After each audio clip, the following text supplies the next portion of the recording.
அண்மைச் செய்தி. குடியரசு துணைத் தலைவர் தேர்தலுக்கான தேதி அறிவிக்கப்பட்டிருக்கிறது. ஆகஸ்ட் 6 துணை குடியரசுத் தலைவர் பதவிக்கு தேர்தல் நடத்தப்படும் என்று அறிவிப்பு வெளியாகியிருக்கிறது. குடியரசு துணைத் தலைவராக உள்ள வெங்கையா நாயுடுவின் பதவிக்காலம் நிறைவடையும் நிலையில் இந்த அறிவிப்பு வெளியாகியிருக்கிறது. கூடுதல் விவரங்களை செய்தியாளர் சுசித்ராவிடம் கேட்கலாம். சுசித்ரா, இப்போ குடியரசு துணைத் தலைவர் தேர்தலுக்கான தேதி அறிவிக்கப்பட்டிருக்கிறது, விவரங்கள். குடியரசு துணைத் தலைவருக்கான தற்பொழுது அந்த தேர்தல் தேதியானது அதிகாரப்பூர்வமாக தேர்தல் ஆணையத்தினால் அறிவிக்கப்பட்டுள்ளது. அடுத்த மாதம் இறுதியோடு முடிவடைய உள்ள இந்த பதவி காலத்திற்கு தற்பொழுது ஆகஸ்ட் மாதம் நடைபெறும் என்ற ஒரு அறிவிப்பானது தற்பொழுது வெளியிடப்பட்டிருக்கிறது.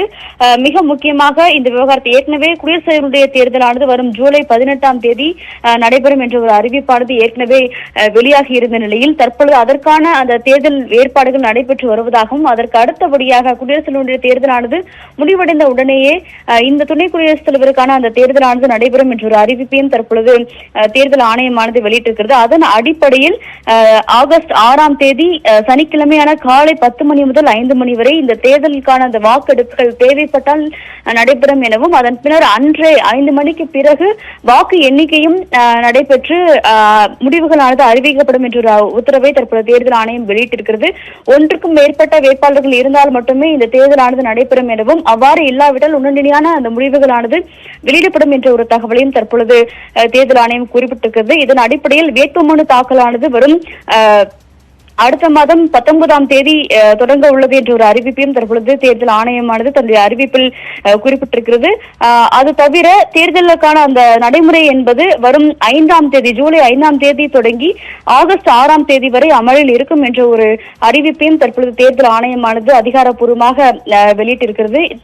துணை குடியரசுத் தலைவருடைய இந்த தேர்தலை பொறுத்த அளவில் மாநிலங்களவையினுடைய 233 தேர்வு செய்யப்பட்ட எம்பிக்கள் மற்றும் 12 நாமினேட்டட் எம்பிக்கள், அது தவிர 543 மக்களவை எம்பிக்கள் இவர்கள் அனைவருமே சேர்ந்துதான் இந்த தேர்தல் துணை குடியரசுத் தலைவருடைய தேர்தலுக்கான அந்த வாக்கெடுப்பில் ஈடுபட உள்ளார்கள்.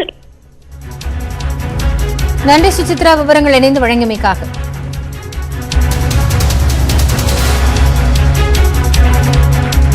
Work.